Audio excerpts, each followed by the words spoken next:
रस्ता नाही म्हणून। अध्यक्ष महोदय,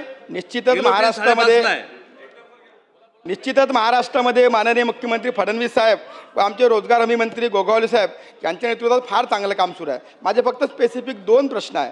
माझ्या राजुरा मतदारसंघामध्ये सन 23-24 आणि 24-25 मध्ये आम्ही शेतकऱ्यांना न्याय देण्याकरता विहिरीचे बांधकाम पूर्ण केले, त्यांचे पैसे अजूनही अप्राप्त आहे, तर ते पैसे आम्हाला कधीपर्यंत मिळणार? आणि दुसरा विषय, मातोश्री पांढरण रस्ते माननीय मंत्री महोदयांनी राजुरा मतदारसंघामध्ये आम्हाला अनेक रस्ते दिले, पण तांत्रिक कारणामुळे ते रस्ते अजूनही बांधकाम सुरू होऊ शकलं नाही। तर या तांत्रिक अडचणी दूर करून त्या रस्त्याचे कामं कधीपर्यंत सुरू करता येईल, या 2 स्पेसिफिक प्रश्न उत्तर माननीय मंत्री महोदयांनी द्यावं।